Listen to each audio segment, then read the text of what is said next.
first thing I noticed when I walked into that conference room was how small my brother looked. Not physically. He's still tall, still broad-shouldered, still wearing the kind of suits that cost more than most people's rent. But there was something around his eyes. A flicker, just for a second, that told me he hadn't expected me to actually show up. I had. 14 years is a long time to plan something. My name is Ren. I'm 31 years old, and until about 3 hours ago, most of the people in that room had written me off as a cautionary tale. The girl who walked away from her father's company with nothing but a duffel bag and a bus ticket to nowhere. They weren't entirely wrong. That's exactly what happened. What they got wrong was the part where they assumed I stayed gone. Let me back up. My father built Callaway Logistics from a single warehouse in Columbus, Ohio. Nothing glamorous. Freight management, storage contracts, small business shipping. But he was meticulous and he was patient. And by the time I was in high school, the company had 15 employees and a regional reputation that meant something. My father had 2 kids. My brother Conrad is 7 years older than me. And then there's me. Conrad was the golden child. Not because my father played favorites, at least not at first. Conrad was genuinely capable, smart, charming, the kind of person who could walk into a room full of strangers and leave with 3 business cards and a dinner invitation. My father loved him the way fathers love sons who remind them of themselves. I was quieter. I liked numbers. I used to sit at the kitchen table after school and go through my father's quarterly reports like other kids read comic books. Not because anyone asked me to, just because they made sense to me in a way that most things didn't. My father noticed that. He used to call me his little auditor.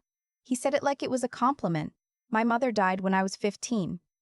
Ovarian cancer, 9 months from diagnosis to the end. That year broke something in our household that never fully healed. After she was gone, Conrad stepped into a different role. He started coming to the office every day, sitting in on meetings, learning the business from the inside out. My father leaned on him hard. I understood. Grief makes people reach for whoever is closest. And Conrad was there in a way I didn't know how to be. I was 16, doing homework alone in a house that smelled like the wrong kind of quiet. What I didn't know then, what I wouldn't find out for over a decade, was that Conrad had started making changes to certain documents. Small ones at first. Reclassifying assets. Restructuring the ownership agreement my father had drawn up years earlier.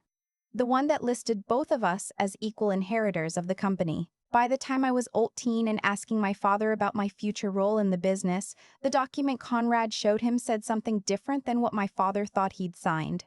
My father believed him. That's the part I've had to make peace with, over and over, for 14 years. My father chose to believe my brother over me. Conrad told him I'd been trying to get my hands on company money. He had emails.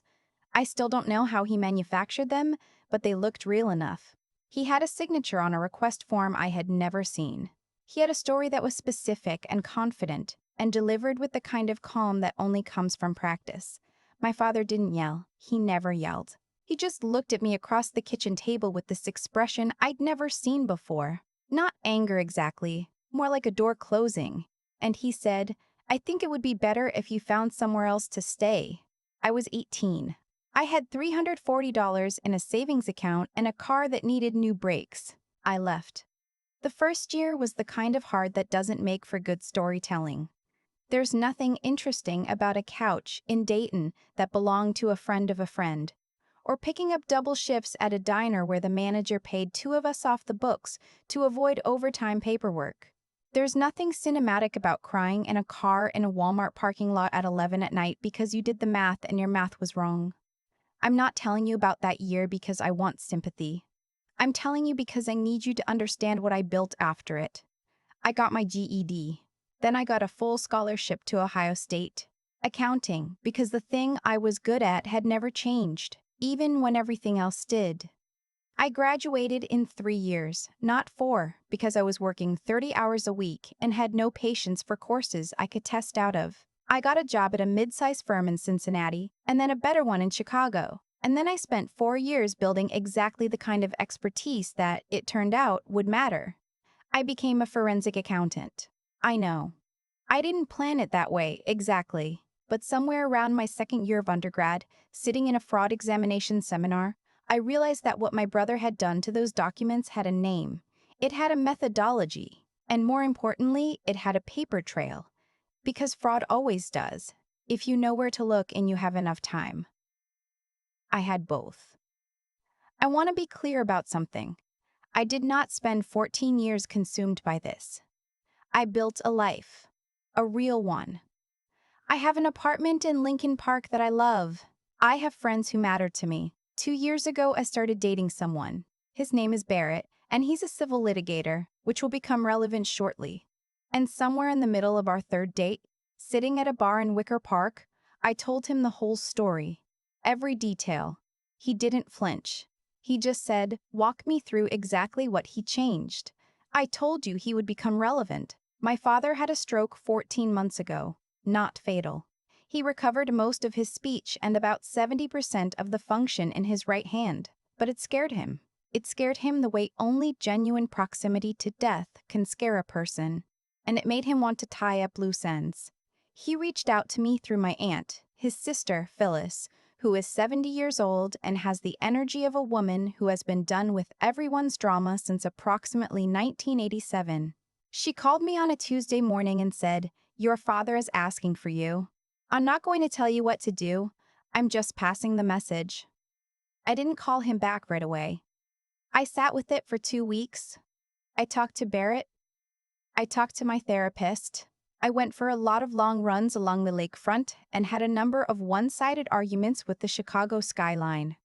Then I called Phyllis back and said, "Tell him I'll come." But I wasn't coming empty-handed. In the 8 years I'd been doing forensic work, I had spent roughly 300 hours, spread out, nights and weekends, in the margins of my real life, building a complete picture of what Conrad had done. The original ownership documents, obtained through my father's attorney of record, who it turned out had retired and kept meticulous archives. The signature comparison, done by a specialist I hired out of pocket. The altered asset reclassification records cross-referenced against the company's actual tax filings, which are public record when you know where to look. It was solid. Barrett reviewed every page. His exact words were, "If this went to a jury, Conrad would need a miracle." I wasn't planning to go to a jury. I was planning to go to a conference room in Columbus, Ohio, and let the documents do the talking. I flew in the night before and stayed at a hotel near the airport. I didn't call my father to tell him I was there.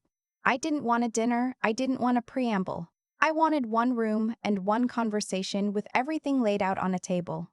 My aunt picked me up the next morning. She didn't say much in the car, just looked at me sideways at a red light and said, "You look different." "Different how?" "Like you know something," she said. I told her she wasn't wrong. The meeting was at the company's main office. The original building in Columbus expanded now 3 times the size it was when I was a kid. Conrad had run it for 14 years, and to his credit, he'd grown it. I'll give him that. Revenue was up. The regional reputation had gone national. On paper, Callaway Logistics was a success story. On paper is exactly where the problem lived. When I walked in, there were 4 people in the conference room. My father, seated at the head of the table, thinner than I remembered, his right hand resting still in his lap. Conrad, standing by the window. That's when I saw the flicker. The company's attorney, a man named White who I'd never met and who looked like he'd been professionally neutral his entire life. And a woman from HR. There is a witness, I assumed. Nobody spoke for a moment. My father said, "Wren," just my name. But the way he said it, like something he'd been keeping in his mouth for a long time. I said, "Hi, Dad." And I sat down and I put my folder on the table. Conrad watched the folder. I noticed that. "I'm glad you came," my father said. He was measuring each word carefully, the slight hesitation that the stroke had left behind. I've wanted to say something for a long time. Conrad said, "Dad, we talked about this. The company restructuring is..." "I'm not talking about the restructuring," my father said. That surprised Conrad. I could see it. My father looked at me. "I made a mistake. When you were 18, I should have listened to you." The room was very quiet. Conrad said, "Dad, I'm talking to your sister." Something unlocked in my chest when he said that.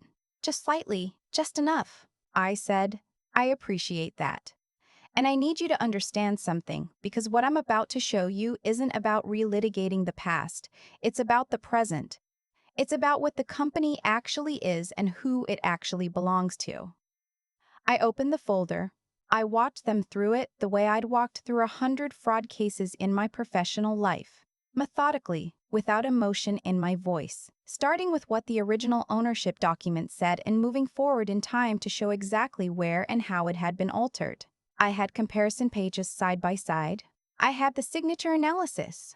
I had the asset reclassification records with the specific line items highlighted. Dwight, the attorney, had gone very still. Conrad said, "Those documents are fabricated." I said, "Dwight, would you like to call in a second forensic examiner?" "I'm happy to wait. I've had 14 years." Conrad said, "This is insane. You disappear for 14 years and you show up with some manufactured, the signature on the amended ownership agreement," I said, "does not match any other verified signature of mine from the period in question. The modification metadata on the digital version, which your company's own IT system retained in backup archives, by the way, shows an edit timestamp of March 2010. I was 18. I had no access to the system. You had administrator credentials. Would you like to see the access log?" I slid the page across the table. Conrad didn't pick it up. My father picked it up. He looked at it for a long time. His left hand, the steady one, was flat on the table.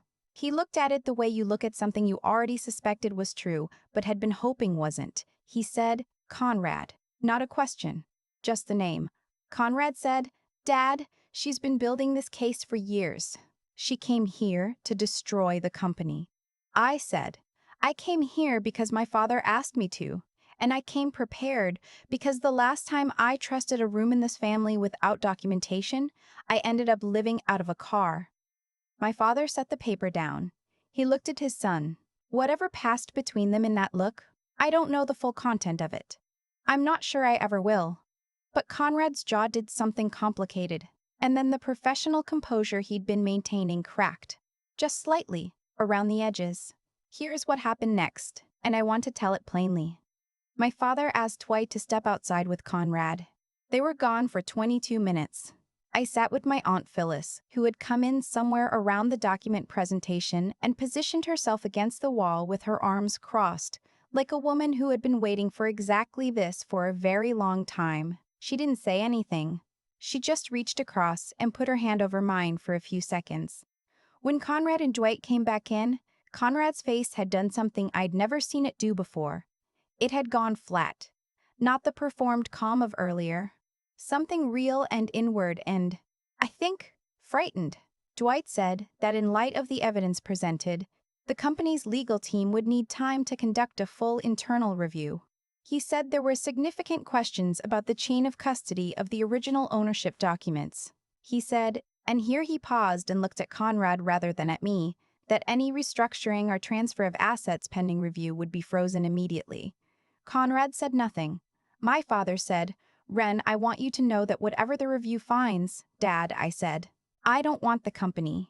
Everyone looked at me. "I want the record corrected. I want the documentation to reflect what you actually intended when you drew up the original agreement. Whatever happens after that." I paused. I just needed the truth to be in the room. My father closed his eyes for a moment. He said, "It's in the room." Barrett was waiting for me outside in the parking lot. He'd driven down from Chicago the night before and spent the morning in a coffee shop 3 blocks away, being professionally calm while I assumed he was actually climbing the walls. When I got in the car, he looked at my face and said, "How'd it go?" I said, "The documents are being reviewed." He said, "Conrad?" I said, "He's going to have a very bad few months." Barrett nodded slowly. He didn't say anything righteous or celebratory. He just reached over and held my hand, and we sat there in the parking lot of my father's company for a few minutes while I figured out what I felt. Here is what I felt, not triumphant. Not the way I'd imagined anyway, in the versions of this moment I'd played out over the years. What I felt was tired and sad, and also, underneath both of those, something quieter and more solid. Like a piece of ground that had been uncertain under my feet for a long time had finally stopped moving. "You okay?" Barrett asked. I think so, I said. Give me a minute. He gave me the minute. The review took 4 months. I cooperated fully, provided every document I compiled, connected Dwight's team with the forensic specialist I'd used. I did not speak to Conrad during that time. I received 3 calls from a number I didn't recognize that I assumed were from him and didn't answer. My father and I spoke on the phone twice a week. Haltingly at first, there were 14 years of silence to get through, and neither of us pretended that one meeting erased them, but we talked. He asked about my work. I asked about his physical therapy. Once, about 6 weeks in, he told me that he had suspected something was wrong with the documents years earlier, but had talked himself out of it and that he was sorry he had. I said, I know. He said, that's not enough. I said, I know that too, but it's somewhere to start. The review concluded that the amended ownership document was fraudulent. Conrad had his company access revoked. There are civil proceedings underway that I'll let run their course without narrating them here. He has not been criminally charged as of the time I'm telling you this, though I understand that may change. The original ownership structure, the one my father actually intended, was reinstated. My name is on the company documents now, equal to what it should have been all along. I don't run the company. I have a career I worked 14 years to build, and I'm not walking away from it. There's an interim operations manager in place while my father continues his recovery, and we're working through what the future looks like together. For the first time in a very long time, that word, together, means something when I say it. People ask me sometimes, friends, a couple of colleagues who know the outline of the story, whether I'm angry, whether I spent 14 years angry. The honest answer is yes, some of it. But anger is expensive to maintain, and I had other things to do with my energy. I built something with it instead of just burning it. That felt more useful. What I want you to take from this, if you're in the middle of your own version of it, if someone in your family has rewritten the story to make themselves the center and you the cautionary footnote, is that the record can be corrected. It doesn't always happen on the timeline you want. It usually doesn't happen the way you imagined. But documentation is more powerful than memory, and patience is more powerful than both. My brother spent 14 years believing that what he had built justified what he had done to get there. It didn't. It never does. I walked out of that conference room on a Thursday afternoon in March into a parking lot where the man I love was waiting for me in a car with the heat on. I got in. I let myself be still for a minute. That's enough of a victory for me. The rest is just paperwork, and paperwork, as it turns out, has always been my specialty. I've thought a lot about what made Conrad believe he could get away with it. Not the mechanics. I understand those. I spent years reconstructing exactly how he did it. What I've never fully stopped thinking about is the confidence, the certainty that I would stay gone, that I would accept the version of events he'd built and just live inside it quietly somewhere, too far away to matter. That confidence is its own kind of answer, actually. People who do what Conrad did tend to count on the person they've wronged being too hurt, too broke, too busy surviving to ever come back with anything that can touch them. They're banking on exhaustion. They're banking on the gap between what's right and what's provable staying wide enough to protect them forever. What they miscalculate is this. Some people, when you take everything from them, don't fall apart. They get precise. I'm not saying I'm special. I'm saying that what happened to me at 18, being handed a fabricated story and walked to the door, didn't break my sense of what was true. I knew what I had seen. I knew what those original documents said. And I had enough of my father in me, apparently, to be meticulous about it, to document, to wait, to build something that couldn't be argued with in a room. That's not a personality trait I was born with. It's something I developed out of necessity, the way you develop a lot of things when you have no safety net. When there's no one to call and no one to verify your version of events, you learn to be your own record keeper.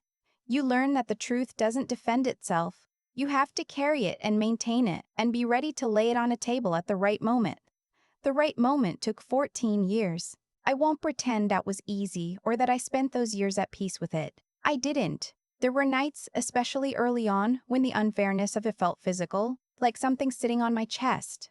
I had done nothing wrong. I had been 18 years old and grieving my mother and trying to find my footing in a company my father had built, and my brother had looked at that situation and seen an opportunity. That is a specific kind of cruelty, and I gave myself permission to feel it fully. But I didn't let it be the whole story. That's the thing I'd want anyone in a similar place to hear, not as advice exactly, more as something I learned the hard way. The injury is real, the anger is justified, and neither of those things has to be the thing that defines what you do next. You can carry the truth carefully and still build something with your hands in the meantime. Those two things aren't in competition. Conrad built a company on a foundation he stole. It grew. It looked solid. From the outside, for 14 years, it looked like success. But the foundation was always wrong, and foundations have a way of declaring themselves eventually. Not through fate or cosmic justice, just through the simple, stubborn fact that documents exist and records persist, and people like me, who grew up reading quarterly reports at the kitchen table, know exactly where to look. Barrett used to say, when I was deep in the work, "You're not doing this out of anger anymore." He was right. By the end, it wasn't anger. It was just accuracy. The record was wrong. I corrected it. That's all this ever was, a correction. And it turned out that was enough.